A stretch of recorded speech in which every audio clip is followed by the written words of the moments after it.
नमस्कार अनि हार्दिक स्वागत छ दर्शकबिन कार्यक्रम कोरोना भाइरस अपडेटमा। म भूपाल लुइटेल। आजको अपडेट सबैभन्दा पहिला संसारभरबाट गरौँ। विश्वभरका 210 वटा मुलुक र 2 वटा अन्तर्राष्ट्रिय पानी जहाजमा गरी अहिलेसम्म कोरोना भाइरसबाट 32,46,008 जना मानिस संक्रमित भएका छन्। यो भर्खरैको डाटा हो। यसैगरी 2,29,239 जना मानिसहरूको मृत्यु भएको छ भने 10,16,448 जना उपचारपछि घर फर्किएका छन्। नेपाल सन्दर्भ जाउँ। नेपालमा चाहिँ पछिल्लो 24 घण्टामा पनि कसैलाई पनि कोरोना भाइरसको संक्रमण देखिएको छैन। यसको अर्थ 57 जना संक्रमित नेपालमा छन्।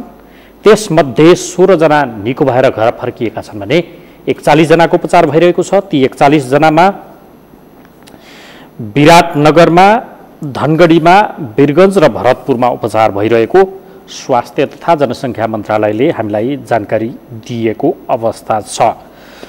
र आजसम्म पिसिआरबाट 12,011 र आरडिटीबाट 46,860 जनाको कोरोना भाइरसको टेस्ट भएको छ र देशका सबै स्थानबाट, सबै जिल्लाबाट कोरोना भाइरसको र्यापिड टेस्टको काम भइसकेको अवस्था छ। आजको कार्यक्रममा हामी डाक्टर खेम कार्की, उहाँ जनस्वास्थ्यविद हुनुहुन्छ भने स्वास्थ्य तथा जनसङ्ख्या मन्त्री भानुभक्त ढकालका स्वास्थ्य सल्लाहकार, जनस्वास्थ्य सल्लाहकार पनि हुनुहुन्छ, उहाँसँग कुराकानी गर्नेछौँ। यसैगरी विश्लेषक डाक्टर राजेन्द्र चापागाई र राहत वितरणका क्रममा राहत नपाएको भन्दै डोटीको केआइसिङ गाउँपालिकाको वडा नम्बर 4 का वडा अध्यक्षलाई हातपात भएको छ। जयलाल धामी कुटिएका छन्। उनको खास विषय के हो त्यसबारे पनि हामी आज केआइसिङ गाउँपालिकाका अध्यक्ष लोकबहादुर साईसँग कुराकानीको प्रयत्न गर्नेछौँ। र कोरोना भाइरसका नेपालमा पहिलो संक्रमित देखिए यताको माघ यताको आजसम्मको अवस्थामा त्यति धेरै कोरोना भाइरसका संक्रमित देखिएका छैनन्। नेपालमा मृत्यु पनि भएको छैन। यसले हामीलाई कता कता खुसीको सन्देश दिएको छ। तथापि सरकारले कतिपय काम प्रभावकारी नगरेको भनेर आलोचना पनि सँगसँगै छ। यावत विषयलाई जोडेर सर्वप्रथम म डाक्टर खेम कार्कीसँग कुराकानी गर्नेछु। उहाँ हाम्रो टेलिफोन सम्पर्कमा हुन्छ। डाक्टर साहब, स्वागत छ यहाँलाई। आराम हुन्छ डाक्टर साहब? एकदम ठिक छु। अहिले त दिनचर्या बिहान झिसमिसेदेखि राति मध्यरातसम्म पनि तपाईँहरूको त मन्त्रालयतिर व्यतीत हुन्छ भन्ने सुनिन्छ। के गर्नुहुन्छ त्यत्रो समय तपाईँहरू? अब अहिलेको यो कोरोना महामारीमा चाहिँ हामी अग्रिम मोर्चामा लड्नुपर्ने अथवा अग्रिम मोर्चामा खटिनुपर्ने मन्त्रालय त स्वास्थ्य मन्त्रालय नै हो, होइन? हजुर। त्यसो भएको हुनाले हाम्रो जिम्मेवारी र हाम्रो चाहिँ हामीले नेतृत्व गर्नुपर्ने, धेरै कुराहरूमा नेतृत्व गर्नुपर्ने भएको हुनाले पनि हजुर अरू बेलाको भन्दाखेरि अलिकति व्यस्तता बढेको छ हाम्रो। हजुर, त्यति मात्रै हो, अरू त खास केही होइन। के हुन्छ दिनानुदिन बिहान झिसमिसीदेखि मध्यरातिसम्म त्यस्तो गर्नै पर्ने काम, ताकि त्यति धेरै धपेडी यो के भइरहेछ त्यो बिचमा अलिकति विवरण बताइदिन सक्नुहुन्छ? अलिकति आवाज क्लियर आएन कि मैले प्रश्न बुझ्न सकिनँ। हजुर, झ्यार गरेर आवाज आइरहेछ। डाक्टर साहब, हजुर, जस्तो दिनको त्यति धेरै काममा व्यस्त तपाईँहरू देखिनुहुन्छ, के काम भइरहेको हुन्छ त्यो बिचमा अलिकति विवरण बताइदिनुहोस् न। अब हाम्रो कुरा के हुन्छ भने खास गरी कोरोनाको महामारी जसरी अरू देशहरूमा आइराखेको छ, हजुर, युरोप अमेरिकातिर आइरहेको छ, अब त्यसरी महामारी भयो भने हाम्रो देशले धान्न सक्ने हुँदैन। त्यसो भएको हुनाले हामीसँग हाम्रो रणनीति भनेको सकेसम्म कोरोनाको महामारी हामी कहाँ चाहिँ फैलिन नदिने हो, अथवा चाहिँ नियन्त्रित अवस्थामा हामीले चाहिँ कोरोना भाइरस छिर्दैन भन्न त हामी कुनै पनि हालतमा सक्दैनौँ। तर के छ भने यसलाई हामीले नियन्त्रण गरेर एकदमै नियन्त्रित अवस्थामा चाहिँ हामीले अवतरण गर्न सक्यौँ भने त्यो सबभन्दा ठुलो विजय त्यसमा हुन्छ भन्ने हिसाबले हामी कसरी यो कोरोनाको महामारीलाई नियन्त्रण गर्ने, कसरी कोरोना चाहिँ फैलिन नदिने भन्ने कुराहरूमा नै हाम्रो चाहिँ बिहानदेखि बेलुकासम्मको काम हुन्छ, होइन? त्यसको लागि चाहिँ विभिन्न खालका रणनीतिहरू हामीले अप्नाइरहेका छौँ। यो मोबिलिटी रेस्ट्रिक्सन भन्छौँ नि, हामीले एउटा व्यक्ति अर्को ठाउँमा नजाओस्, एक व्यक्ति अर्को ठाउँमा नजाओस् भनेर लकडाउनको कुराहरू गरेका छौँ। त्यस्तै गरेर चाहिँ हामीले सोशल डिस्टेन्सिङ एक व्यक्तिदेखि अर्को व्यक्तिको बिचमा चाहिँ दूरी कायम गर्ने, स्वास्थ्य कर्मीहरूलाई चाहिँ मनोबल पनि बढाउने, प्लस चाहिँ स्वास्थ्य कर्मीहरूलाई पनि भोलि महामारीको लागि चाहिँ तयारी गर्ने, अस्पतालको तयारी गर्ने, अनि सुरक्षा कवचहरू जस्तो चाहिँ त्यो सङ्क्रमण भइहालेको महामारी भइहालेको खण्डमा चाहिँ स्वास्थ्य कर्मीहरूलाई चाहिने सुरक्षा कवचहरूको व्यवस्था गर्ने, अनि यस्तै यस्तै कुराहरू जुन चाहिँ हामीलाई महामारी नियन्त्रणको लागि चाहिने कुराहरू। अनि अब कुनै कोरोनाको चाहिँ सङ्क्रमित व्यक्तिहरू कतै छन् कि भनेर हामीले एक्टिभली खोजिराखेको हो। अहिलेसम्म तपाईँले के बुझिदिनु पर्यो भने सबै आम जनसमुदायमा मेरो अनुरोध के हो भने अहिले जति पनि हाम्रो चाहिँ कोरोनाका बिरामीहरू भेटेका छौँ, यो कोही पनि मान्छेहरू चाहिँ अस्पतालमा आएर बिरामी भएर जाँच गर्दाखेरि भेटिएका मान्छेहरू होइनन्। हामी आफैले यो चाहिँ एक्टिभली सक्रिय ढङ्गले चाहिँ खोजेर गाउँ गाउँमा ठाउँ ठाउँमा सम्भावित व्यक्तिहरू शङ्कास्पद व्यक्तिहरूलाई चाहिँ हामीले खोजेर उहाँहरूको चाहिँ टेस्ट गरेर पत्ता लगाइएको हो। त्यसो भएको हुनाले अहिले सरकारले चाहिँ एकदमै एक्टिभली कुनै पनि कोरोनाको सङ्क्रमण भएको व्यक्तिहरू जहाँ जहाँ हुनुहुन्छ उहाँहरूलाई चाहिँ खोज्ने र चाहिँ खोजिसके पछाडि उहाँहरूलाई आइसोलेसनमा राख्ने, आइसोलेसनमा राखेर यो सङ्क्रमणलाई चाहिँ अरू व्यक्तिहरूसँग चाहिँ फैलिन नदिने खालको काममा चाहिँ हामी अहोरात्र खटिरहेछौँ। ओके डाक्टर साहब, अब जस्तो त्यसका लागि मोडालिटीको कुरा पनि यो बेला लकडाउनको मोडालिटीको कुरा पनि यो बेला चर्चामा आइरहेको छ। रिभ्यू गर्ने विषय तपाईँले भन्नुभयो हामीले नियन्त्रणको प्रयत्न गरिरहेका छौँ, यसलाई कन्ट्रोलमै राखिराख्ने ताकि मानिसहरू एक ठाउँबाट अर्को ठाउँमा आवत जावत नहुन्, त्यसकारण पनि यो रोकिएको हो कि भन्ने सम्भवतः तपाईँहरूको ठम्मै भएरै लकडाउन बढै छ। तथापि यो लकडाउनलाई रिभ्यू गर्ने मोडालिटी पनि अलिकति परिवर्तन गर्ने कि भन्ने खालको पनि चर्चामा त आयो नि, यो विषय केही हुन सक्छ? यसलाई चाहिँ हामीले के गरिरहेको छौँ भने अहिले अब हामीले करिब 1 महिनाभन्दा क्रस गरिसक्यौँ होइन? हजुर। यो भाइरसको क्यारेक्टर हेर्दाखेरि, यसको विशेषता हेर्दाखेरि के देखिन्छ भन्दाखेरि कुनै पनि व्यक्तिसँग चाहिँ त्यो भाइरस छ भने सामान्यतः 14 दिनभित्रमा चाहिँ त्यो भाइरसले चाहिँ सङ्क्रमण भएको थाहा हुन्छ, अथवा भाइरसले सङ्क्रमण गरिसके पछाडि देखिने लक्षण चिन्हहरू देखिन्छ। तर त्यो चाहिँ औसत फिगर हो, तर कहिलेकाहीँ चाहिँ त्योभन्दा पनि बढी 21 दिन, 22 दिन, 25 दिनमा पनि देखिने भएको हुनाले हामीले अलिकति यो 1 महिनासम्ममा यदि कसैलाई सङ्क्रमण भइसकेको हो भने त्यो देखिसक्छ भन्ने हिसाबले यो 1 महिनाको लकडाउन हामीले क्रस गरिसकेका छौँ। अब हामीसँग चाहिँ हामीलाई के कुरामा अलिकति हामी विश्वस्त भएका छौँ भने अब हाम्रो देशमा कोरोनाको महामारी चाहिँ जसरी अरू देशहरूमा भइरहेको छ त्यसरी हुँदैन। अब सीमित मान्छेहरूमा मात्रै हामी स्पोरेडिक भन्छौँ, हामीले ठाउँ ठाउँमा चाहिँ केही व्यक्तिहरूलाई चाहिँ अब अझै 8-10 जना 15-20 जना मान्छेहरूलाई देखिएला, तर त्योभन्दा बढी देखिँदैन भन्ने खालको हिसाबले हामीले चाहिँ अहिले हाम्रो अन्दाज भनेको, हाम्रो विश्वास भनेको त्यस्तो छ। त्यसो भएको हुनाले अबको यो 25 गते पछाडिको लकडाउनलाई चाहिँ हामीले अलिकति मोडिफाई गर्नुपर्छ र अलिकति चाहिँ यो क्षेत्रगत हिसाबले जहाँनिर जोखिम कम छ त्यसलाई चाहिँ अलिकति खुकुलो बनाउने, त्यस पछाडि चाहिँ जोखिम अलिकति बढी भएको ठाउँमा चाहिँ हामीले निरन्तर रूपमा लकडाउन गरि नै राख्ने। अन्तर्राष्ट्रिय चाहिँ अहिले जति पनि कोरोना आएको छ त्यो त विदेशबाट आएको छ, त्यसो भएको हुनाले विदेशबाट चाहिँ फेरि कोरोना आउन नपाओस् भन्नका लागि हामीले अन्तर्राष्ट्रिय उडानहरूलाई चाहिँ निरन्तर बन्द गरिराख्ने होला।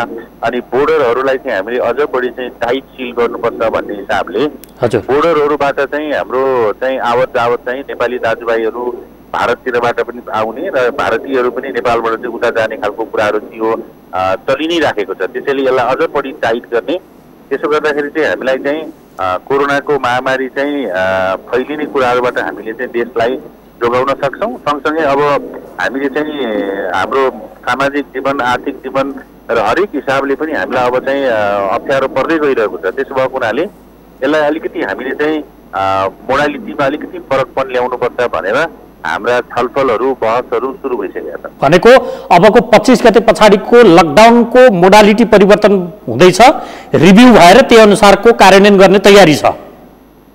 त्यसैले हामी अहिले चाहिँ अहिलेको परिस्थितिसँग अहिले जसरी कोरोनाको महामारीको स्थिति देखिरहेछौँ त्यसलाई हेरेर हामी एउटा चाहिँ योजना बनाइराखेका छौँ। तर बिचमा फेरि उदयपुरको जस्तो अल अफ सडन फेरि अर्को ठाउँमा चाहिँ आउटब्रेक भइदियो, केसहरू आइदियो भने फेरि हामीले सोचेको भन्दाखेरि अलिकति फरक ढङ्गले जानु पनि पर्ने हुन सक्छ। ओके डाक्टर साहब ठिक छ, त्यसो भए जस अहिलेकै अवस्था कायम रहेमा चाहिँ यो कन्ट्रोलकै अवस्थामा छ, अन्तर्राष्ट्रिय उडानलाई प्रतिबन्ध गर्दै सीमा नाकामा थप कडाई गर्दै आन्तरिक हाम्रो आवागमनलाई चाहिँ सुचारू गर्ने कि भन्ने खालको तयारी छ यावत अहिलेकै परिस्थिति देखिएमा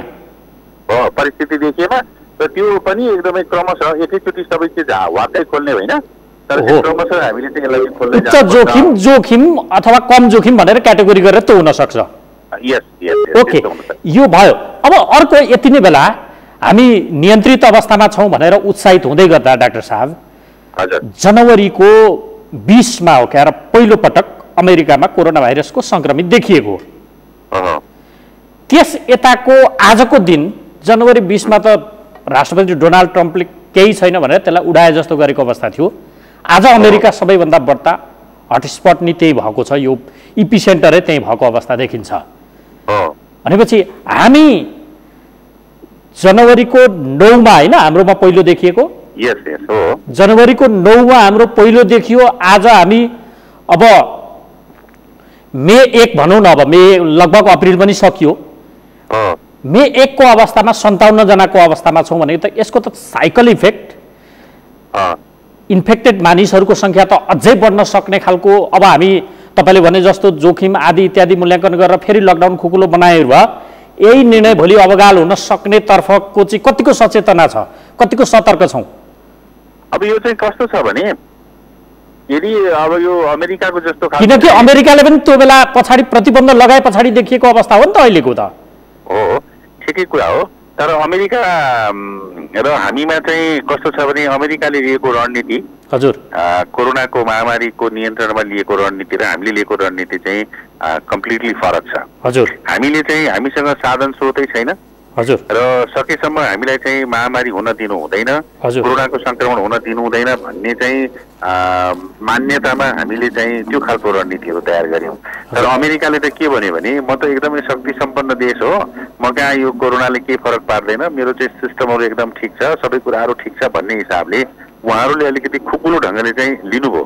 र त्यसैको दुर्भाग्य अहिले के छ भने उहाँहरूमा चाहिँ लाखौँ लाख केसहरू भइरहेछ। तर लाखौँ लाख केस भए पनि उहाँहरूले त्यसलाई एकदमै ठुलो चाहिँ विषय मान्नु भएको छैन, किनभने ठुलो देश छ, ठुलो स्रोत साधनहरू छ, मानिसहरू 2-4 हजार मानिस मरे पनि खासै खालको चाहिँ समस्याहरूको रूपमा चाहिँ देखिराखेको छैन, त्यत्रो अभाव छ, मास्कको अभाव छ। अहिले तपाईँको चाहिँ एउटा टेस्ट गरेको चाहिँ यो पिसिआरको टेस्ट गरेको चाहिँ त्यसको रिजल्ट चाहिँ प्राप्त गर्नको लागि चाहिँ 2 हप्ता लाग्छ होइन, तैपनि त्यहाँ चाहिँ त्यस्तो ठुलो कुरा भएको छैन भने जस्तो ढङ्गले चाहिँ प्रस्तुत भइराखिएको छ। तर हामी कहाँ त त्यो अमेरिकासँग चाहिँ कम्पेयर गर्ने भने त हामीले त हाम्रो पिसिआरको टेस्ट हामीले 24 घण्टाभित्रमा दिइराखेका छौँ र हामीले चाहिँ आफैले खोजिरहेछौँ। त्यहाँ अमेरिकामा चाहिँ बिरामी भएर सामान्य बिरामी अहिले हामीले भेटेका बिरामीहरू जस्ता बिरामीहरू त त्यहाँ त कति छन् घरैमा छन्, टेस्ट गर्न पनि गएका छैनन्। त्यहाँ त एकदमै सिरियस बिरामी भएर चाहिँ अस्पतालमा गएपछि मात्रै यो थाहा हुने कुराहरू छ, उनीहरूले घरै बस्छ भनेर भन्छ, उपचार गर्नै दाउ भनेर भनिरहेको छ होइन। तर हामी कहाँ त हामी चाहिँ एक्टिभली केस फाइन्डिङ गर्दाखेरि पनि हामीले अहिलेसम्म चाहिँ 60वटा केस पनि हाम्रो फेला परेको छैन र हाम्रो चाहिँ विदेशबाट आएका व्यक्तिहरूको पनि अब चाहिँ महिनौँ दिन भइसक्यो। यदि संक्रमण हुने हो भने त यसको इन्क्युबेसन पिरियडलाई हेर्दाखेरि अहिलेसम्ममा हामी कहाँ चाहिँ कम्युनिटीमा भयावह हुन्थ्यो। अब कुनै व्यक्तिहरूले के छ भने नेपालमा चाहिँ कोरोना त छ्याप्छ्याप्ती छ, यो त के छ भने टेस्टै नगरेर चाहिँ नदेखिएको भनेर चाहिँ भन्नुहुन्छ। तर के छ भने उहाँहरूले एउटा जवाब चाहिँ हामीलाई के दिन सक्नु भएको छैन अहिलेसम्म भने यदि त्यस्तो छ्याप्छ्याप्ती भएको भए ती बिरामीहरू त घरमै बस्दैन थियो होला, काहीँ न काहीँ त आउँथ्यो होला, हामीले थाहा पाउँथ्यौँ होला, अस्पतालमा आउँथ्यो होला, अथवा गाउँमै मान्छे मरेर ध्वस्त हुन्थ्यो होला अमेरिकाको जस्तो होइन। त्यो सबै कुराहरू देखिएको छैन। त्यसो भएको हुनाले कोरोनाको संक्रमण चाहिँ हामीले यो आयातित भएको हुनाले विदेशबाट आउने भएको हुनाले हामीले विदेशबाट आउने व्यक्तिहरूलाई हामीले चाहिँ लकडाउन गरेर विदेशबाट आउन नदिएर र आएका व्यक्तिहरूलाई पनि हामीले चाहिँ क्वारेन्टिनमा राखेर अथवा चाहिँ संक्रमण देखिहाल्यो भने चाहिँ त्यो व्यक्तिहरू सबै व्यक्तिहरूलाई चाहिँ टेस्टहरू गरेर टेस्टको दायरालाई हामीले चाहिँ एकदमै फराकिलो बनाएर ऐतिहासिक रूपमा चाहिँ स्वास्थ्य मन्त्रालयले गरेको कुनै एउटा काम छ भने अहिले हामीसँग 1 महिनाभन्दा अगाडिसम्म चाहिँ एक ठाउँमा मात्रै पिसिआर मेसिन चाहिँ थियो र पिसिआर टेस्ट हुन्थ्यो भने अहिले हामी 16वटा ठाउँबाट चाहिँ पिसिआर टेस्ट मात्रै गरिराखेका छौँ। भनेपछि यो जुन एक्टिभली हामीले चाहिँ जुन चाहिँ रेस्पोन्स गऱ्यौँ त्यो रेस्पोन्सको कारणले गर्दाखेरि पनि अहिले हामीलाई के विश्वास छ भने अब यो हाम्रोमा चाहिँ महामारी अमेरिकाको जस्तो हुँदैन, युरोपको जस्तो हुँदैन। त्यही भएर खुकुलो गरिन्छ, अब लकडाउन त्यही भएर खुकुलो गरिन्छ। अब त्यसो भएको हुनाले त्यो विश्वासमा हामीले चाहिँ लकडाउनलाई मोडिफिकेसन गर्ने हो, खुकुलो गर्ने भन्दाखेरि पनि अलिकति मोडिफाई गर्ने हो। त्यही त मोडालिटी परिवर्तन गरिन्छ। हजुर, मोडालिटी परिवर्तन गरिन्छ, अलिकति परिवर्तन गरिन्छ। ओके, यति हुँदा हुँदै पनि त्यो निर्णय अबगाल नबनोस् भन्ने हाम्रो अलिकति तपाईँहरूलाई यो सचेतना भनौँ के भन्ने, यसलाई खबरदारी भनौँ, जे भनौँ, त्यो खालको कुरा मात्रै हो हाम्रो फिडब्याक। आम रूपमा मानिसहरूको फिडब्याक पनि त्यस्तै रहला, किनकि यो त भोलि यही कारण यही निर्णय भोलि अबगाल बन्दियो भने त त्यसले त धेरै ठुलो क्षति हुन सक्छ। त्यसकारण पुनर्विचार होस्। त्यसमा हामी सचेत हुनु जरुरी छ।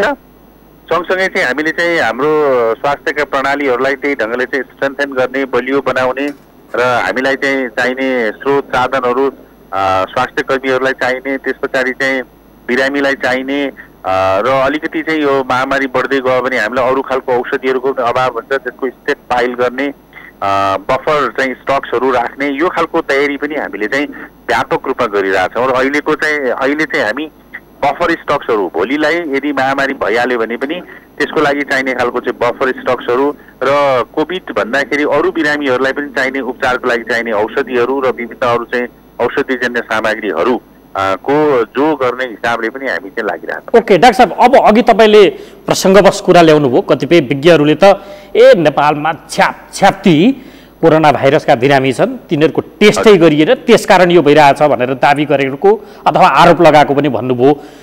तथापि परीक्षण त सबैको भएको छैन। भारतबाटै आएका करिब 3-4 लाख मानिसहरूको पनि परीक्षण सबैको भइसकेको छैन।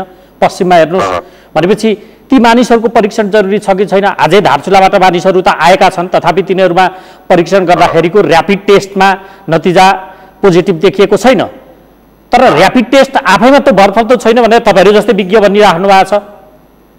कतिपय नेगेटिभ देखाएका बिरामीलाई फेरि पिसिआरले पोजिटिभ देखाएको छ। कसरी विश्वास गर्न सकिन्छ? अब यो यस्तो छ, के छ भने यदि कसैलाई चाहिँ त्यसरी बाहिरबाट आएको मान्छेहरूलाई चाहिँ लक्षण चिन्ह देखियो, ज्वरो आयो, उसलाई सुक्खा खोकी लाग्यो, एकदमै चाहिँ जिउ शिथिल भयो, सास फेर्न गाह्रो भयो भने यो चाहिँ अलिकति मेजर देखिने खालको चाहिँ कोरोनाको चाहिँ लक्षण चिन्हहरू हो। तर बाहिरबाट आएका व्यक्तिहरूलाई पनि त्यस्तो खालको देखियो भने तुरुन्तै हामीले चाहिँ जाँच गरि नै हाल्छौँ। र जति पनि बाहिरबाट आएका चाहिँ हाम्रो अहिले पनि आइराखेको चाहिँ नेपाली नागरिकहरू हुनुहुन्छ, उहाँहरूलाई चाहिँ एउटा चाहिँ क्वारेन्टिनमा राख्ने, होम आइसोलेसन, होम क्वारेन्टिनमा राख्ने र उहाँहरूलाई पनि बिस्तारै चाहिँ जाँच गर्ने र उहाँहरूलाई चाहिँ त्यस्तो खालको लक्षण चिन्हहरू देखियो कि देखिएन भन्ने कुराहरूको बारेमा सूचना लिने, यो काम त हामीले गरि नै राखेका छौँ। र टेस्टको दायरालाई पनि हामीले बढाएका छौँ र उहाँहरूको टेस्ट पनि हामी क्रमशः गर्छौँ भनेर चाहिँ सरकारले भनि नै राखेको छ। दोस्रो कुरा चाहिँ के छ भने तपाईँले पिसिआर र आरडिटीको कुरा गर्दाखेरि पिसिआर र विधि र आरडिटीको विधि नै फरक चिजहरू हो। पिसिआरले चाहिँ भाइरस पत्ता लगाउने हो, एक्टिभ केसहरू पत्ता लगाउने हो। सुरुको सङ्क्रमणको अवस्थामा हामीले पिसिआरै गर्नुपर्छ। तर चाहिँ अब सङ्क्रमण चाहिँ अलि अगाडि नै भएको थियो, 3 हप्ता 4 हप्ता अगाडि भएको थियो भने त्यति बेला पिसिआरले नेगेटिभ देखाउन सक्छ, तर एन्टिबडी बनिसकेको हुनाले आरडिटी किटबाट गर्दाखेरि चाहिँ एन्टिबडी पोजिटिभ आउन सक्छ। त्यसैले यो कुरा चाहिँ हामीले यो दुईटा परीक्षण चाहिँ हामीले फरक ढङ्गले गरिराखेको। 14 दिनभन्दा अगाडिको केसहरूमा हामीले आरटिपिसिआरलाई नै प्राथमिकता दिन्छौँ। 14 दिनभन्दा पछाडिको केसहरूमा चाहिँ हामीले आरडिटीलाई प्राथमिकता दिएर यदि पोजिटिभ आइहाल्यो भने त्यो पोजिटिभ आएकोलाई चाहिँ त्यसमा भाइरस छ कि छैन भन्नलाई फेरि हामीले पिसिआर गरेको हो। यदि भाइरस पनि छ, पोजिटिभ एन्टिबडी पोजिटिभ पनि छ, भाइरस पनि छ भने त्यसले सङ्क्रमण सार्न सक्छ। त्यसो भएको हुनाले उसलाई हामीले आइसोलेसनमा राख्नको लागि त्यो टेस्ट गरिएको हो। र एन्टिबडी पोजिटिभ भयो अथवा आरडिटी पोजिटिभ भयो भने पनि उसले चाहिँ उसँग चाहिँ संसर्ग भएका अरू व्यक्तिहरूलाई पनि टेस्ट गर्नुपर्छ भन्ने हिसाबले पनि गरिएको हो। त्यसैले यो दुईटै विधिबाट हामीले सकेसम्म कोही पनि मान्छे नछुटोस् भन्नका लागि गरिएको हो। अब कतिपय ठाउँहरूमा चाहिँ कहीँ चाहिँ के भएको छ भने भर्खर मान्छेहरू आएको छ, भर्खर सङ्क्रमण भएको हुनसक्छ, त्यस्तो बेलामा पनि आरडिटी गऱ्यौँ भने चाहिँ त्यो आरडिटीले चाहिँ नेगेटिभ देखाउन सक्छ र त्यस्तो व्यक्तिहरू चाहिँ सङ्क्रमण भएका व्यक्तिहरू पनि चाहिँ नेगेटिभ देखियो भनेर चाहिँ अरू मान्छेहरूलाई पनि सङ्क्रमण गर्न सक्छ। त्यो कुरालाई हामीले एकदमै ख्याल गर्नुपर्छ। र र हामीले पहिला हिस्ट्री लिएर उनीहरूको चाहिँ संसर्गको हिस्ट्रीहरू लिएर मात्रै आरडिटी गर्नुपर्छ र त्यसको एउटा प्रोटोकल बनाएर हामीले गाउँ गाउँ पठाएका छौँ। कतिपय ठाउँहरूमा चाहिँ त्यो अलिकति प्रयोग गर्दाखेरि चाहिँ त्यो सबै कुराहरू ख्याल नगरेको हो कि भन्ने मलाई लाग्छ। एक दोस्रो कुरा चाहिँ के हो भने पिसिआर पनि र आरडिटी पनि दुईटै 100% हुँदैन। पिसिआरले पनि 67% चाहिँ सेन्सिटिभिटी भन्छ त्यसको, र आरडिटीको चाहिँ 80% भन्दा माथि चाहिँ सेन्सिटिभिटी छ भनेर भन्छ। त्यसको मतलब भनेको के हो भने पिसिआरले पोजिटिभ भनेर नेगेटिभ भनेको मान्छेहरूमा पनि अब चाहिँ केही प्रतिशत मान्छेहरूमा चाहिँ त्यो कोरोनाको भाइरस हुनसक्छ, अनि आरडिटीले पनि नेगेटिभ भनेकोमा पनि कोरोनाको भाइरस हुनसक्छ भन्ने खालको प्राविधिक हिसाबले वैज्ञानिक हिसाबले त्यो कुरा त त्यहाँ छँदै पनि छ। त्यसैले सबै कुरा 100% होइन। हामीले त के हो भने सकेसम्म बढी चाहिँ मान्छेहरूलाई चाहिँ सङ्क्रमण भएको व्यक्तिहरूलाई चाहिँ हामीले चाहिँ स्क्रिनिङ गरेर ल्याउने हो। अब लक्षण चिन्हहरू नै नदेखिएको अथवा एकदमै माइल्ड लक्षण चिन्ह देखिएको बिरामीहरू भएको हुनाले अब उहाँहरू अस्पताल पनि आउनुहुन्न र हाम्रो सम्पर्कमा पनि आउनु हुँदैन। त्यस कारणले गर्दाखेरि हामीले खोजी जानु परेको हो। तर यदि युरोप अमेरिकाको जस्तो सङ्क्रमण भइदिएको भए त उहाँहरू अस्पतालमा स्वास्थ्य कर्मीको सम्पर्कमा आइ नै हाल्नुहुन्थ्यो। तर डाक्टर साहब त्यही त तपाईँले यो भनिरहँदा नि या त विदेशबाट आएको नेपालीमा सङ्क्रमणै छ भने नि उसलाई नदेखिएको तर परिवारको अर्को सदस्यलाई देखिएको, झापाको दमकको एउटा केस त्यस्तै देखियो, धेरै ठाउँमा त्यस्तो देखिसक्यो नि। यसको अर्थ त हामीले पहिचान गरेका व्यक्तिभन्दा पनि अरू फरक व्यक्तिमा पनि सङ्क्रमण त देखिन सक्ने भयो नि। सक्छ। त्यही भएर परीक्षणको दायरा तपाईँले जति गरिराख्नु भएको छ त्यति मात्रै पर्याप्त छ त भने होइन। त्यो त कहिले पनि पर्याप्त हुँदैन, किनभने यो त अब कोरोना त एकचोटि आएर स्वाटै चाहिँ यो बाढी आए जस्तो होइन, यो जाँदैन। त्यसैले हामीले निरन्तर हाम्रो चाहिँ स्वास्थ्यको प्रणालीले कोरोनाको सङ्क्रमणलाई चाहिँ अब पत्ता लगाउने, त्यसको चाहिँ नियन्त्रण गर्ने, र अब अहिलेसम्म हाम्रो भ्याक्सिन बनेको छैन, औषधिहरू बनेको छैन, त्यो दिनसम्म हामीलाई चाहिँ ठेक्ने कामहरूमा त हामीले निरन्तर हाम्रो चाहिँ स्वास्थ्य संस्थाहरूलाई अस्पतालहरूलाई एकदमै मजबुत बनाएर हाम्रो टेस्टहरूलाई त हामीले निरन्तर गरिराख्नुपर्छ। त्यो भनेको भ्याक्सिन पत्ता नलाग्दासम्म। हजुर, त्यो भनेको पत्ता नलागाउनुसम्म यसको चाहिँ डेफिनिट ट्रिटमेन्ट चाहिँ नहुन्जेलसम्म त हामीलाई त यसले त हामी त जनस्वास्थ्यको अरू विधिहरूबाटै यसलाई त कन्ट्रोल गर्दै जाने हो नि त। त्यसैले भनेको यो पूर्ण रूपमा यसको अर्थ यो पूर्ण रूपमा हटेर जान्छ निमिट्यान्न हुन्छ भन्ने छैन। यो त छैन। र कतिपय वैज्ञानिकहरूले त के छ भने फेरि अर्को चाहिँ सर्ज भन्छ, अर्को वेभ पनि आउन सक्छ भन्ने कुराहरू पनि छ, किनभने यसले एकचोटि सङ्क्रमण गरेर कति मान्छेहरूलाई चाहिँ प्रतिरक्षा गर्ने शक्ति एन्टिबडीहरू दिन्छ भन्ने कुराको पनि टुङ्गो भएको छैन। त्यसैले यो नयाँ भाइरस भएको हुनाले अब यसको विरुद्धमा त हामी लड्दै जाने हो र यो भाइरस चाहिँ मानव समुदायसँग सँगसँगै नै रहिरहेको छ। अब हामीले चाहिँ निरन्तर अब यो भाइरससँग लड्नको लागि चाहिँ त्यो खालको एउटा क्षमता विकास गर्नुपर्ने चाहिँ तत्काल आवश्यकता हो। त्यसका लागि व्यक्ति आफैले के गर्नु पर्यो? व्यक्ति आफैले त अहिले के छ भने सोसियल डिस्टेन्सिङ भन्छौँ नि हामीले, एक व्यक्तिदेखि अर्को व्यक्तिमा चाहिँ अलिकति टाढा रहने। सधैँ त्यस्तो गरेर जीविका चल्दैन नि फेरि डाक्टर साहब। हजुर, सधैँ त्यही गरिराखेर त जीविका चल्दैन। तर अब के छ भने अब अहिलेको हाम्रो चाहिँ जीवनशैलीमा केही परिवर्तनहरू जरुरी छ। त्यो भनेको जस्तो हिजो हामीले चाहिँ गले मिलाउँथ्यौँ, हात मिलाउँथ्यौँ, अहिले नमस्कार गर्न थाल्यौँ, त्यस पछाडि चाहिँ अलिकति पर बसेर बोल्न थाल्यौँ। यो खालको चाहिँ हाम्रो आनी बानीमा चाहिँ निरन्तर रूपमा परिवर्तन पनि हुनु पर्यो, हाइजिन मेन्टेन गर्नु पर्यो। हामीले चाहिँ हात धुने, त्यस पछाडि चाहिँ अब अल्कोहल बेस्ड सेनिटाइजरहरू लगाउने कामहरू अहिले जसरी गरेका छौँ यसलाई निरन्तरता दिने।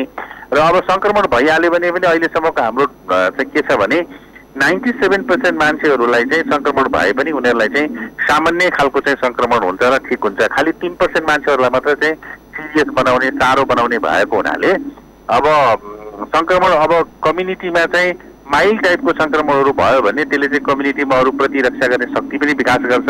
त्यसो भएको हुनाले अब कोरोनादेखि हामीले डराउने भन्दाखेरि पनि कोरोनालाई कसरी प्रतिकार गर्ने भन्ने कुराहरूमा हामीले चाहिँ हाम्रो सोचलाई विकास गर्नुपर्छ। तर अब अहिले कोरोनाको भेल चाहिँ हामी तयारी नै नभइकन स्वाटै कोरोनाको भेल हाम्रो देशमा पस्यो भने त हामी सबैलाई सिध्याउँछ भन्ने नै हाम्रो अहिलेको चिन्ता हो। त्यसैले तयारी गर्दै जाने हो। ओके, यो बेला चाहिँ फेरि एउटा रेमडेसिभिर भन्ने औषधि जुन यो औषधिले पनि कता कता इबोलाको लागि काममा आएको यो औषधिले यति बेला अलिकति काम गर्यो भन्ने अमेरिकी वैज्ञानिकहरूले दाबी गरेका छन्। अनि टिभीका लागि प्रयोग गरिने औषधि पनि यसमा काम लागेको, दादुराका लागि दिइने खोपले पनि त्यो लगाइएका देशहरूमा पनि यसको सङ्क्रमण घटेको जस्ता तर्कहरू पनि यो बिचमा आएका छन्। यो चाहिँ तपाईँले जुन तर्क भन्ने शब्द प्रयोग गर्नुभयो नि, यो एकदमै वैज्ञानिक तर्कहरू हुन् यिनीहरू भनेको। हजुर। र वैज्ञानिक हिसाबले चाहिँ यसको खोज अनुसन्धानहरू चाहिँ व्यापक रूपमा विश्वभरि भइ नै राखेको छ। अमेरिकादेखि लिएर सबै देशहरूमा भइराखेको छ। विभिन्न खालको औषधिहरूको ट्रायल पनि भइराखेको छ, भ्याक्सिनको ट्रायलहरू पनि भइराखेको छ। त्यसैले यो महामारी नियन्त्रणको लागि चाहिँ वैज्ञानिकहरूले गर्नुपर्ने प्रयत्नहरूमा उनीहरूले कुनै पनि कसुर चाहिँ बाँकी नराखिकन सबै खालको चाहिँ प्रयत्नहरू भएको छ। अब हर्बल मेडिसिन्सहरू जुन चाहिँ वनस्पतिबाट आउने मेडिसिन्सहरूको पनि ट्रायलहरू भइराखेको छ। होइन, त्यही त डाक्टर साहब, हामीले चाहिँ वैज्ञानिकहरूले त्यो दाबी गरिरहँदा ती खालका औषधिहरूको हामी कहाँ मौजदात स्टकहरू राख्ने आदि त्यो खालको तयारी महामारी आइहाल्यो भने यो काम गर्ने भन्ने खालको कुराहरू के भएको छ? जस्तो कतिपय ठाउँमा त अझै पनि स्वास्थ्य सामग्रीहरू पर्याप्त नभएको कुरा छ, ठाउँका लोकल गभर्मेन्टहरूले कुरा गरिराखेको अवस्था छ। यसको व्यवस्थापकीय पाटो के भएको छ सर र छोटोमा बताइदिनुहोस् त, अनि तपाईँसँग म बिदा नै हुन्छु। अब के छ भने त्यो अघि मैले भन्दै थिएँ विभिन्न ट्रायलहरू भइरहेछ, विभिन्न औषधिहरू चाहिँ उत्पादन भइरहेको छ। सबै कुराहरू चाहिँ अहिले ठ्याक्कै डेफिनेट ट्रिटमेन्ट भन्छौँ नि हामीले, कोरोनाको लागि चाहिँ यही नै प्रयोग गर्ने भन्ने खालको कुराहरू चाहिँ हाम्रो अहिले भन्न सकिने स्थिति छैन। अब क्लोरोक्विन जुन चाहिँ चाइनामा प्रयोग भयो, चाइनामा अलिकति प्रभावकारी देखियो, तर त्यही चिज चाहिँ अमेरिकामा प्रभावकारी देखिएको छैन, अरू देशमा प्रभावकारी देखिएको छैन। त्यसैले त्यसो हुँदाहुँदै पनि हामीले क्लोरोक्विनको केही स्टकहरू हामीले राखिसकेका छौँ। करिब 4 लाख जति ट्याब्लेट हामीसँग छ अहिले। त्यस्तै गरेर अरू औषधिहरू पनि जुन चाहिँ इमर्जेन्सीको लागि चाहिने औषधिहरू हो, भोलि बिरामी भएर एकदमै आइसियुमा भर्ना गर्नुपर्ने भयो, सिरियस बिरामी भयो भने त्यसको लागि चाहिने औषधिहरूको पनि व्यवस्थाहरू हामीले गरेका छौँ। अस्पतालै हामीले डेडिकेटेड अस्पताल, कोभिडको सङ्क्रमण भयो भने चाहिँ उपचार गर्ने भनेर डेडिकेटेड अस्पतालहरू हामीले बनाएका छौँ। काठमाडौँभित्र बाहिर गरेर चाहिँ हामीले करिब चाहिँ 25-30वटा अस्पतालहरूलाई चाहिँ कोभिडको सङ्क्रमण भयो भने चाहिँ उपचार गर्ने गरी चाहिँ तयारी गरेका छौँ।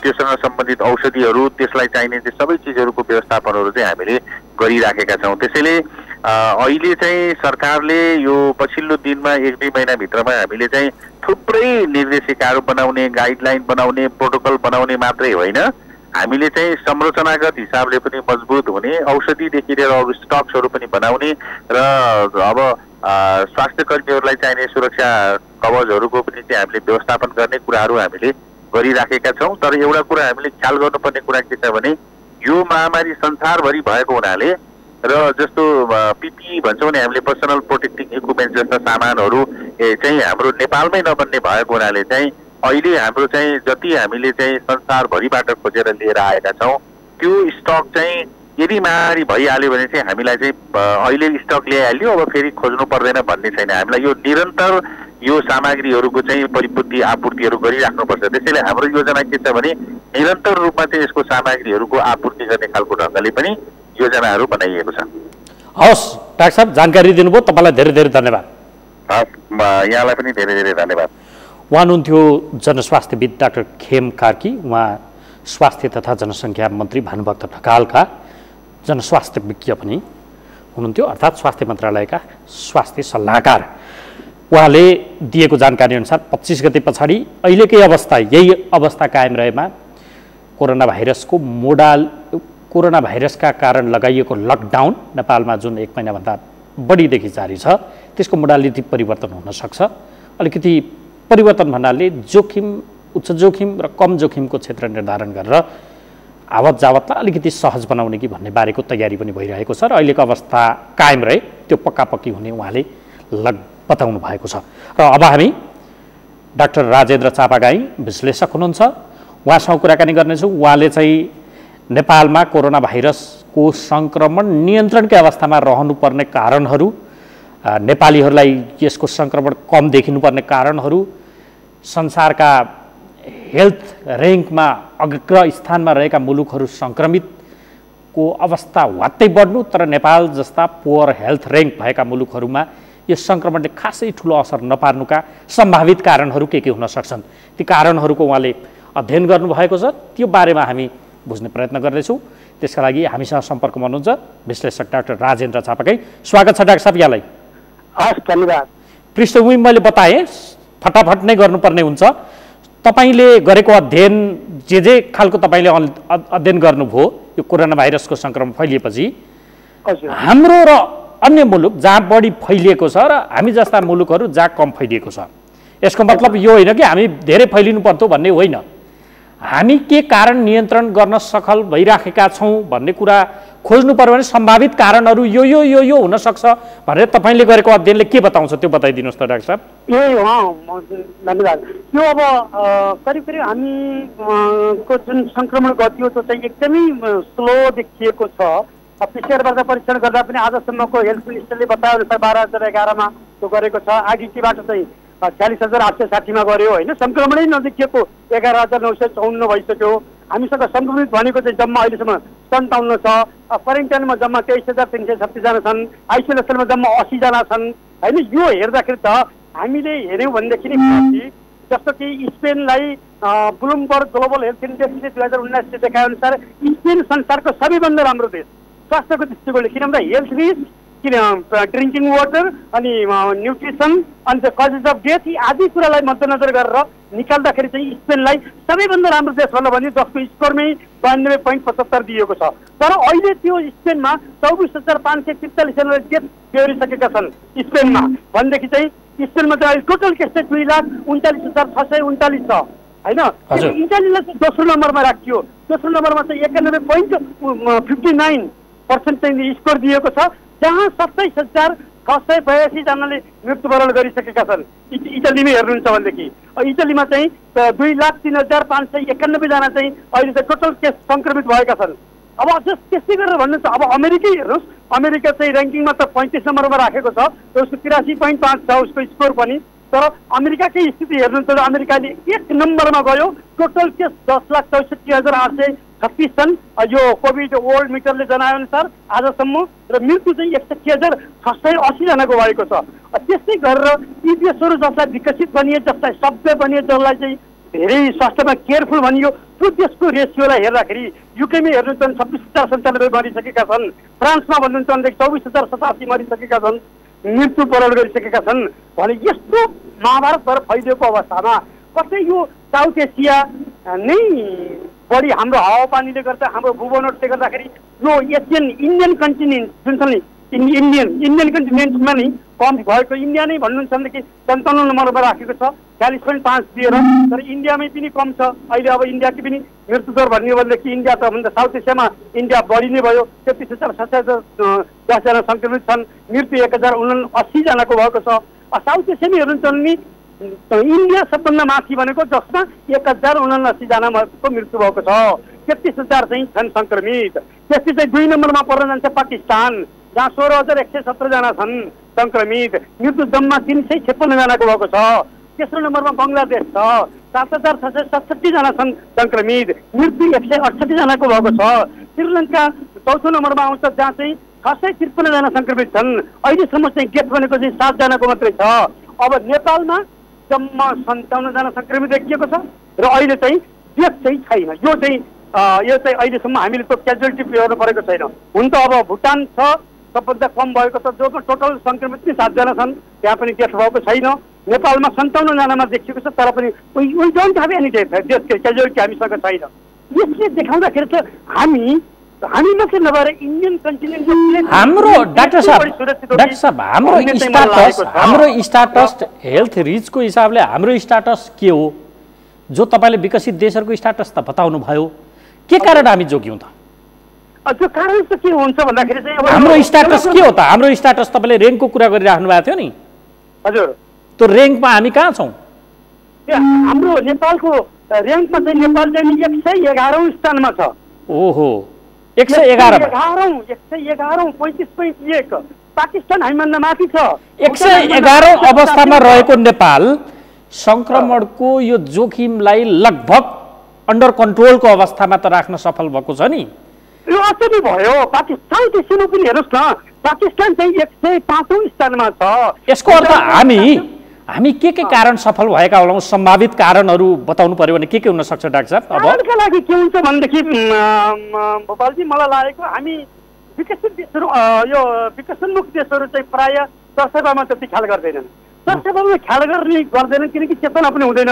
त्यो सरसेवामा ख्याल नगर्ने भएको हुँदा धुलो धुवाँसँग खेलेका हुन्छन्, गोबर माटो सन्दारा काँडासँग खेलेका हुन्छन्। र त्यसलाई चाहिँ बच्चा कालबाट नै त्योसँग हुर्कदै आएको हुँदा त्यो फोर्सलाई जित्ने इम्युनिटी पावर विकास गरेका छौँ हामीले। फोहोरलाई जित्छौँ हामीले। जुन फोहोरमा हामी बाँच्छौँ, यदि त्यो फोहोरमा एउटा युरोपियन आएर बस्छ भनेदेखि ऊ तुरन्त सङ्क्रमित हुन्छ, ऊ तुरन्तै बिरामी पर्छ।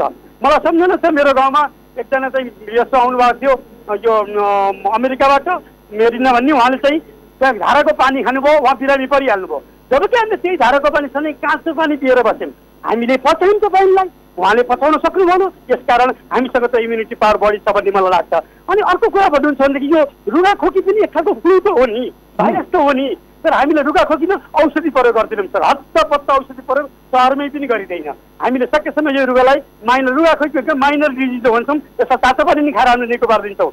जबकि विदेशी युरोपियन अमेरिकनहरू तुरन्त औषधि खान्छन्, औषधिले उनलाई चाहिँ विक बनाइसकेको हुन्छ, हामीसँग लड्ने खुबी छ यसको होइन। त्यसपछि गएर शौचालयमा हामी अनिवार्य पानीको प्रयोग गर्छौँ, हामी टिस्यु पेपर प्रयोग गर्दैनौँ। युरोपियन अमेरिकनहरू चाहिँ टिस्यु पेपर प्रयोग गर्छन्, शौचालयमा पानीको कम प्रयोग गर्छन्। हामी हातले खान्छौँ, त्यस कारण जाने नजाने हात हामीले पटक पटक धोएका हुन्छौँ। हामी काँटा चम्चाले खाँदैनौँ, हामी हातले खान्छौँ, जाने नजाने, त्यस कारण पनि हामीले हात चाहिँ धोइरहेका हुन्छौँ, पानीको प्रयोग गरिरहेका हुन्छौँ। यी आदि कुराले गर्दाखेरि फेरि भूबनोट छ, फेरि हावापानीले पनि प्राकृतिक परिस्थिति विकास गरेको हुनसक्छ होइन। खाना फेरि अर्को कुरा, महत्त्वपूर्ण कुरा, हामीहरूले फ्रिजमा राखेको खानालाई तताएर खाँदैनौँ। हामीले नमिठो खाउँला, मिठो विशेष भेराइटीहरू नखाउँला, तर हामीले तताएर होइन, हामी मजाले पकाएरै खान्छौँ, मजाले पकाउँछौँ। हामीले काँचो पनि हामी खाँदैनौँ, हामी मजाले पकाएरै खान्छौँ। बिहान पनि पकाउँछौँ, बेलुका पनि पकाउँछौँ, हामी फ्रिजको निकालेर तताएर हामी खाँदैनौँ। त्यसकारण पनि यसले गर्दा हामीभित्र चाहिँ एउटा इम्युनिटी पावर कोरोनाले आक्रमण गरे पनि त्यो कोरोनालाई चाहिँ भित्रै नष्ट गर्ने हामीसँग इम्युनिटी पावर बढेको हुनसक्छ। र यो कुरा अलिक परम्परागत रहनसहनमा पनि हाम्रो रहनसहन छुट्टै नेपाली पूर्वीय रहनसहन छ। खानपानमा विशेष प्रकारको प्रतिरक्षा शक्ति चाहिँ हामीले प्राप्त गरिरहेका हुन्छौँ। र अर्को महत्त्वपूर्ण कुरा भनेको हामीले जति पनि यो शारीरिक मोबिलाइजेसन गर्ने गर्छौँ, शरीरलाई बढी चलाउँछौँ हामीले, किनकि हामीले कृषिका काम गर्दा पनि हामीले मेसिन औजारहरू हामीसँग छैनन्। हामीले त कोदालोले खन्ने हो, हलोले जोत्ने हो, भारी बोक्ने हो हामीले होइन, हामीसँग त्यति धेरै भेहिकलको सुविधा पनि छैन। त्यसका हाम्रा शारीरिक गतिविधिहरू हाम्रा बढी हुन्छन्, जबकि युरोपियन अमेरिकनहरूका शारीरिक गतिविधिहरू अलिक कम हुन्छन्। उनीहरू चाहिँ रोबोटबाट गर्छन्, कम्प्युटरबाट गर्छन्, कम्प्युटराइज भइसकेको छ, हाइटेक सिटीहरू छन्, त्यसो भएर उनीहरू चाहिँ बढी बसेर काम गर्छन्। त्यसले गर्दाखेरि पनि हाम्रो यो शारीरिक चलन जुन छ, गतिशीलता छ, त्यसले गर्दा पनि होला भन्ने लाग्छ मलाई। र अर्को कुरा के छ भन्दाखेरि हामीसँग यो पूर्वाधार पनि छैन कि हामीलाई चाहिँ जस्तै भन्नुहुन्छ नि, इन्टरनेसनल एयरपोर्ट हाम्रोमा एउटा मात्रै छ, विदेशी आयो भने त्यही इन्टरनेसनल एयरपोर्टमा ओर्लिन्छ, त्यहाँबाट होटलमा जान्छ, ऊ चाहिँ बस चढ्दैन, हाम्रा सार्वजनिक साधनमा चढ्दैन, सार्वजनिक साधनमा हामीसँग ट्रेन छैन, मेट्रो छैन, हामीसँग हाम्रा चाहिँ नगरमा चढेर हिँड्दैन। त्यसले गर्दा ती आएर पनि हामीलाई बढी सार्न पाएनन्, तिमीले ती आएकाले पनि बढी सङ्क्रमण गराउन हामीलाई सकेनन्। होटलमा बसे, प्राइभेट कार लिएर हिँडे, त्यो कारण हो। अनि अर्को कुरा के छ भन्दाखेरि सबवे जस्तै मेट्रो ट्रेनहरू हुन्छन् होइन, अन्डरग्राउन्डका चाहिँ धेरै सवारी साधनहरू हुन्छन् युरोपियन अमेरिकन कन्ट्रीहरूमा, ती हुन्छन् भनेदेखि हाम्रोमा जस्तो छैन। जबकि अन्डरग्राउन्ड भूमिगत सबवेहरूमा घामको प्रकाश पर्दैन, घामको प्रकाश नपरेको ठाउँमा चाहिँ भाइरस बढी समय बाँच्छ भनेर हामीले पढेका पनि थियौँ। र अहिले केही मेडिकल डक्टरहरूले पनि त्यो भन्नुहुन्छ, त्योमा बढी बाँच्छ। अनि त्यो सबैमा त्यहाँ बढी भिडभाड हुन्छ, अनि भिडभाड भएपछि त्यहाँ लामो समय बाँच्छ, बढी भिडभाड हुन्छ, त्यहाँबाट सङ्क्रमण हुँदै गयो। तर हाम्रोमा त्यो पनि छैन। कहिले कहिले अविकसित हुँदाखेरि पनि फाइदा हुँदो रहेछ कि भने जस्तो पनि हामीलाई अहिले फेरि। अनि अर्को कुरा चाहिँ हामीले बच्चाहरूलाई युरोपियन र अमेरिकनले नलगाउने हाम्रोमा कम्पलसरी खोपहरू छ, बच्चाहरूले लगाउने यी खोपहरू। जस्तै बिसिजी भनौँ न, बिबिसी के भन्ने त्यस्तो एउटा रिपोर्ट निकालेको थियो, बिसिजी खोप लगाउने देशहरूमा चाहिँ बढी चाहिँ कोरोनाको आक्रमण देखिएन भनेर देखेको थियो, पढेको थिएँ मैले कतै। त्यस कारण यस्ता अरू खोपहरू पनि हामीले लगाइरहेका हुन्छौँ। यी आदि कारणहरूले गर्दाखेरि हामीभित्र एउटा इम्युनिटी पावर अलि बढी छ कि। तर यसो भनिरहँदाखेरि मैले सुरक्षित छौँ हामीलाई केही पनि हुँदैन भन्ने चाहिँ किसिमले भने होइन है यो। ओके डाक्टर साहब, यति भन्दै पनि यी सम्भावित कुरा नहुन् हाम्रा त सम्भावित कारण, हजुर जोगिएको सम्भावित कारण यो हुन सक्छ भनियो। अर्को गरिनुपर्ने जति पर्याप्त मात्रामा परीक्षण नगरिएका कारणबाट नदेखिएको हो कि त्यो पनि त हुन सक्ला? एकदम सही कुरा भन्नुभयो। अब हो अहिले तर यसमा पनि मलाई त अहिले के लाग्यो भन्दा मेरो व्यक्तिगत धारणामा यो चाहिँ जनवरी डिसेम्बरको अन्तिमबाट चाहिँ फैलिएको हो। टिमसँग चाहिँ हामी भू जोडिएका, जमिन जोडिएका हौँ। हामी चाहिँ त्यति बेलासम्म हामीले चाहिँ कोरोना फ्री स्टेट पनि भनिरहेकै थियौँ। चाइनिजहरूलाई आउनुहोस् हाम्रोमा कोरोना फ्री छ पनि भनेकै थियौँ।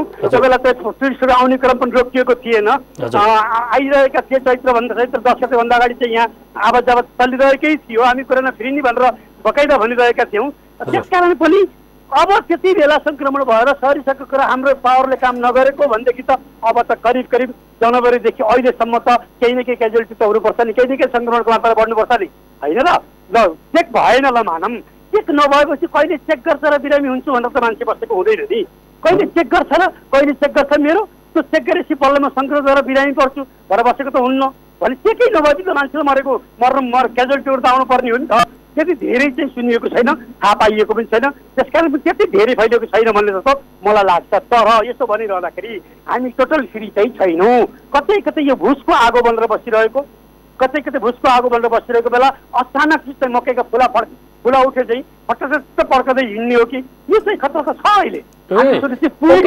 अब हामीले यो बेला अब गर्नुपर्ने, अघि मैले भर्खरै स्वास्थ्य मन्त्रालयका स्वास्थ्य सल्लाहकार जनस्वास्थ्यविद डाक्टर खेम कार्कीसँग तपाईँभन्दा अगाडि कुरा गर्दा उहाँले भन्दै हुनुहुन्थ्यो यही अहिलेकै परिस्थिति कायम रहिरहेमा, कन्ट्रोलकै अवस्थामा रहेमा यो 25 गते पछाडिको लकडाउन चाहिँ रिभ्यू हुन सक्छ। त्यसमा मोडालिटी परिवर्तन भएर जोखिम, उच्च जोखिम, कम जोखिमको क्षेत्र निर्धारण भएर त्यही किसिमको आवागमन खुल्ला गर्ने कि भन्ने खालको तयारी भएको छ। यही अवस्था भयो भने त त्यो हुन्छ नै भन्नुभयो उहाँले। सरकारले अब गर्नुपर्ने कामहरू के हुन सक्छन्, तपाईँको फिडब्याक कृपया छोटोमा। अब यो लकडाउन एउटा नो अप्सनलेस अप्सन हो। यो एउटा त्यसको त अप्सनलेस अप्सन भएको, तर यो लकडाउन गर्नु भनेको सरकारको लागि सजिलो काम हो। यो सजिलो काम, घर बस्छ भने त्यो सक्थ्यो फिनिस। अलिअलि चाहिँ राशन भएदेखि बाँडिदिए भयो, नभए आफै जो गर्छन् हिँडेर गए कति 500 किलोमिटर हिँडेर पनि गए मान्छेहरू। त्यसरी चाहिँ लकडाउन भनेर चाहिँ एकैचोटि आदेश गर्दैन सरकार आनन्दले, अनि अरू खिचडी पकाएर चाहिँ सरकार बस्ने यो होइन। यो इजी वे सरकारले अपनाउन हुँदैन। अब यसरी इजी वे नै अपनाएर लामो समय लकडाउन गरिदियो भने हाम्रो अर्थतन्त्र धराशायी भएर जान्छ। अहिले पर्यटन र होटल व्यवसाय चाहिँ एकदमै थला परिसकेको अवस्था छ। यसमा लगानी गर्ने ब्याङ्कहरू धेरै छन्, ब्याङ्कहरू नि भोलि चाहिँ थला पर्ने अवस्था आउन सक्छ। आर्थिक स्थिति 2% चाहिँ अहिले जिडिपीको प्रक्षेपण गरिसकेका छ, जबकि हामी दुई डिजिटमा पुर्याउँछौँ भनिसकेका थियौँ। 2 डिजिटको कुरै छौँ, हामीले 6-7% बनाइसकेका छौँ, अब 2मा झरिसकेका छौँ, झरेको प्रक्षेपण गरिसकिएको छ। यस्तो अवस्थामा रह्यो भनेदेखि अर्थतन्त्र पनि खत्तम भएर जान्छ, जनजीवन पनि एकदमै सकसपूर्ण हुन्छ। त्यसकारण मैले पनि के भन्छु भन्दा यो लकडाउन नै इजी वेलाई अपनाएर सरकार थुप्पो सुत्न र अरू खिचडी पकाउनतिर लाउन हुँदैन। सरकारको सम्पूर्ण पार्टीको पुरै पार्टीहरूको पुरैको ध्यान जति एकैचोटि यो कोभिड-19मा हुनुपर्छ र एउटा मोडल चाहिँ तयार गर्नुपर्छ। तयार गर्दाखेरि कृषिलाई खुला गरिदिनुपर्छ। गाउँतिर पनि गएर रेड जोन र ग्रिन जोन भनेर छुट्याइदिन सकिन्छ। हामीले कुनै सङ्क्रमित क्षेत्र छ अलिकति उस त्यसलाई रेड जोन भनिदिने, त्यसलाई सिल गरिदिने। जुनमा सङ्क्रमित छैन भनेदेखि त्यसलाई ग्रिन जोनमा गरिदिने। ग्रिन जोन भने त्यसमा चाहिँ खेतीपाती एउटा डिस्टेन्समा रहेर, फिजिकल डिस्टेन्समा रहेर, सोसियल डिस्टेन्स चाहिँ भने पनि भनौँ रहेर खेतीपाती गर्दाखेरि जोडिएर खेतीपाती गर्न पर्ने पनि हुँदैन। त्यसरी त्यस्तो गर्न दिनुपर्छ। र अत्यावश्यक औद्योगिक क्षेत्रहरूमा पनि हामीले एउटा डिस्टेन्स मेन्टेन गरेर औद्योगिक उद्योगहरू पनि चलाइदिनुपर्छ।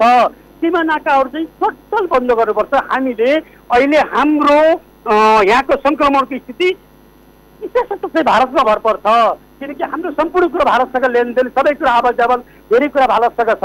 भारतको स्थिति कस्तो हुन्छ त्यसलाई हेर्नु पर्यो। भारतमा पनि अहिले अब 33,610 जना त आजको सम्म चाहिँ सङ्क्रमित छन्।